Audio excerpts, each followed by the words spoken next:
Yeah, happy Friday. What's up? Great night last night in sports. So many things to talk about. I've after watching 32 guys get picked yesterday, there's like three categories of reactions. You get the jovial reaction, I can't control myself. You see also a couple of those guys like sprinting through the hallway, hugging Goodell, jumping up and down. Then you got the super emotional guys crying. That was the kid from Texas, Kelvin Banks. It looked like he was hysterical for an hour. And then you get the Malaki Starks. That's the vibe I'm looking for. Where somebody had to tell him that it was the NFL draft and not like week 9 of the regular season. He was so jacked up, ready to go. It was the perfect fit. I've been watching him now for a couple years, and I hear all about him down here in Georgia. He's the leader of the team. You cannot play on the Georgia defense as a freshman, start as a freshman, unless you are an absolute monster. Last year wasn't as good as the year before. He's going to be fantastic. He fits in perfectly. It gives defensive flexibility that is just, you can't even put into words how great this is for the Ravens. At the end of the game, when it's 3rd and 6, 3rd and 7, and you're facing Allen, Burrow, or Mahomes, and they got 3 wide receivers and a tight end, and plus the running back, and there's 5 options for them to throw the ball to. You just can't have enough guys that can cover people in space. So now the Ravens are going to trot out 5 defensive backs that I would say is better than any other team can field right now between Humphrey and Wiggins, and then our 3 safeties with Ardarius, Kyle, and Malachi. They signed a Wuze. They got TJ Tampa. They are loaded in the secondary, and that's where you have to be loaded. You saw 2 tight ends go high in the draft. You're going to see more tight ends get picked today and tomorrow.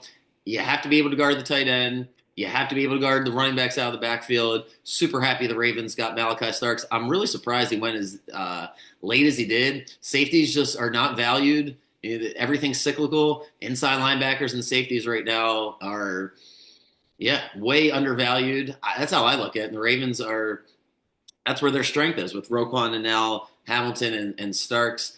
So, yeah, to that point, the Eagles drafted the middle linebacker. You would think a middle linebacker with the statistics that that Campbell kid had from Alabama would be, like a top 10, top 15 pick. He goes as the last pick in the first round. And yeah, no other safeties got picked. The kid from South Carolina is really good. He'll get picked early tonight. But happy with the Ravens for sure. A couple other things. It's a really popular thing, it seems like right now, to criticize the Jaguars and look at trade value. And I think it was a great trade for Jacksonville. I look at it like they got a brand new organization, new GM, new coach, and they're building the team around Trevor Lawrence, and it hasn't worked. So we're going to just double down on it. Yeah, they could draft a defensive tackle and make some incremental improvements and win 8 to 9 or 10 games and not be a threat in the AFC, or they can take a huge swing here. And if Trevor Lawrence is a top 10 quarterback, then we'll now see it, because Brian Thomas, the rookie they drafted last year, is a beast. He was the lone bright spot for Jags, especially fantasy people if you had him. And now Travis Hunter, I think it's a great fit for Jacksonville. I like it. I know they gave up the first round pick. I like it for Cleveland. It makes sense. Still get a big defensive tackle in Mason Graham, and they just didn't want to draft a quarterback. They're going to roll with Kenny Pickett / Joe Flacco / maybe Kirk Cousins, depending on how that plays out with Atlanta. But that's what Cleveland's decided to do. The Giants decided to go with Jackson Dart. Not so surprising if you were listening to some of the pre-draft stuff. There's a lot of Ole Miss Giants connections besides Eli. A few people in the organization. I think the GM's daughter goes to Ole Miss, and Joe Judge, who used to be with the Giants, and he's at Ole Miss. So there's a lot of Ole Miss connections. They decide, that they're going to roll with Russell Wilson and Jameis Winston for this year, try to make the playoffs, and then Jackson Dart's there to save the job for Dable and what's his name? Sheen, I think, is the general manager for the Giants, who made an ass out of himself last year by having his kids on the Hard Knocks. God, the Giants organization is a disaster. But they decide to go with Jackson Dart, and that leaves Shador with nobody to take him, because the Steelers decide to go with the defensive tackle from Oregon, which I would have preferred they take Shador. I only then have another big, strong defensive tackle up there, but they decided not to take him. The Saints didn't want him. So I got that one wrong. I figured the Saints and the Steelers had to get their quarterback, and then the Giants and the Browns was kind of the wild card, but the Saints passed on them and the Steelers passed on them. I don't know why Jalen Walker went as lazy did to Atlanta. I thought that was a good trade for Atlanta. But then Atlanta, like in a draft where everybody agrees that, it's a mediocre draft, it's not the best draft ever. And the Falcons are like, well, you know what? We'll trade a first round pick for next year to get a defensive end at the end of the draft. So they do that with the Rams right before the Ravens picked. And I was like, of course the Falcons are screwing things up again. I don't know, they just must love the zag. Everybody's zigging and they're zagging because they took Penix last year at 8 overall or whatever it was, and now they trade back into the first round to get another defensive end. I guess they think they can win this year. Who knows? Falcons, I thought that was strange. I thought Tampa taking Egbuka from Ohio State was a really good pick for them, strengthening what's already a strength, which is their passing game. He's always open. I was fearful that he was going to go to Buffalo, and I didn't want Allen to have him. The Bills draft a corner, really talented, excited kid. Thought that was a good pick for the Bills. But yeah, at this point, we'll see how the second round, third round play out. I would still assume Shador ends up with the Saints or the Steelers. I don't really know who else wants to take a flyer. Maybe the Rams do. Groom him as Stafford has a year or two left. That could be an option.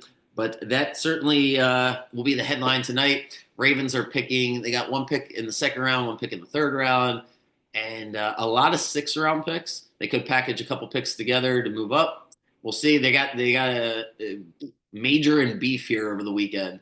I'm expecting 5-6 guys in the offensive and defensive line. Get me a kicker. Get rid of Tucker. And this Ravens team is really easy to root for this year because Malaki Starks is.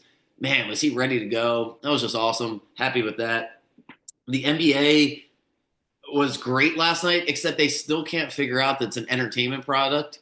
Like FIBA figured it out. Why are we have timeouts at the end of the games?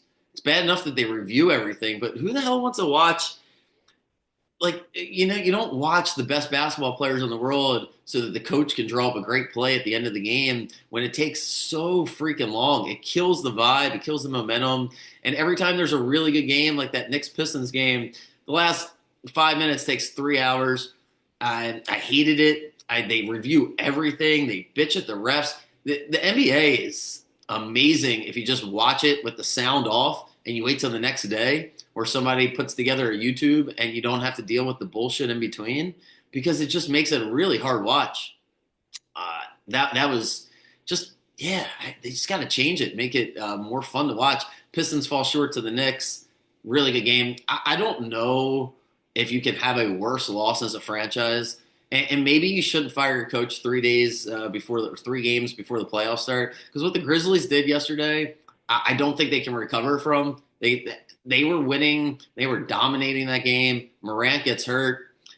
They're still up 27 points in the second half. They somehow lose the game. And yeah, maybe you shouldn't fire the coach. That was my takeaway, is that game is just unraveling. And you can just watch in real time the Grizzlies just get smaller and smaller, shrinking in the moment. Alex Caruso, baller. I don't know why the Lakers let him go. Injury prone, but man, when he's out there, that was just ridiculous that the Grizzlies blew that game yesterday. And the Nuggets, I don't come on here and brag because it's too fluid, and obviously my record is what it is over the past year picking these games. But that one felt really obvious to me last night. The Nuggets they're just not that great of a basketball team. They fired their coach. I thought that was ridiculous. And they just don't have the depth. They don't have the horses. They don't play defense. And when you're on the road like that, you don't have the home crowd. It was like the Nuggets had a good first quarter, or a good 9 minutes maybe. Then the Clippers just blew them off the court. Good win for Clippers. Got both games yesterday. Orioles held on. If Batista blows that game, I think the world ends in Birdland, because it's like, oh my God, this game sucks, but we're actually going to win this game. Can we just hold on? This felt like a 2022, 2023 vibe there, as we just gutted it out and win the game, stressing you out all the way through. But if they don't win that game, yeah, I feels like the sky was falling, because Hyde decided to go with Mateo. I'm going to say this again. I love Jorge Mateo. what are you trying to accomplish by getting him at bats and putting into his head that he's a starter? Like, how does that help the Orioles? Because if he goes 4 for 5, I keep saying this, you keep putting him in the lineup. If Arias goes 4 for 5, it doesn't change anything. He's like Peyton Pritchard on the Celtics. He could go 5 for 5, 4 games in a row, and he still respects the fact that he's the backup. He might not love it, but that's the trajectory of his career. He's got to finish out his stint with the Orioles, and he'll probably get a nice contract to be a starting third baseman somewhere else for a few years, and that's it. He's not going to get 50 or $100 million. He just is what he is, but he's cool with it. Mateo's not in that category. Mateo thinks he's a superstar, and I'm not mad at him for thinking that. Mad at the Orioles for putting him in this awkward position. It makes everything awkward. And Hyde's defense yesterday was basically like a little league defense. Well, he's got to get at bats. It's hard enough that he doesn't get to play.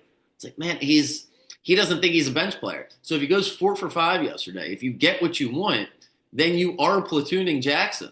Like, so is that ultimately what we're trying to do here? It is a disaster. So Povich was great, and the Orioles hold on. So that was, gives you a reprieve here from another just Hyde not having his finger on the pulse of the team. So we'll see what happens in Detroit this weekend with the makeshift rotation.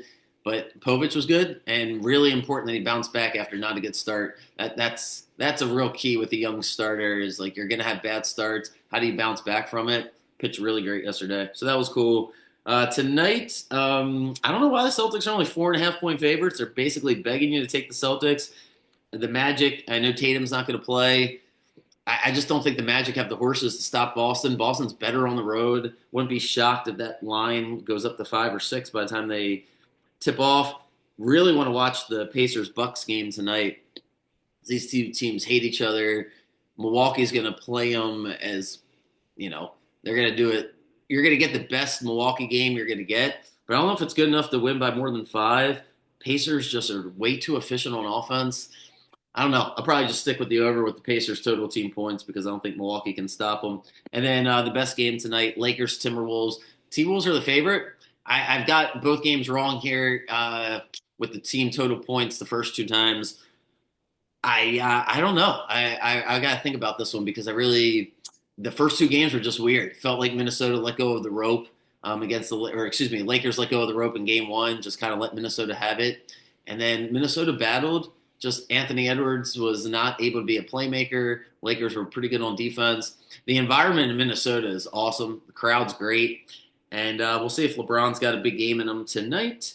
And second round of the NFL draft. Didn't get any of the props. Tyler Warren going after Loveland.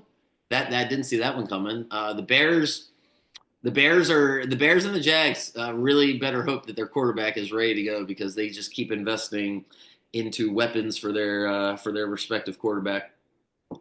Bunch of other things that I could probably go through each pick, but we don't really know how things play out for another couple of years. So you want to have some hot takes on it, feel free. That's never really been my NFL draft vibe is, I don't know why it's, fun to even grade afterwards. Like that just seems kind of silly to me.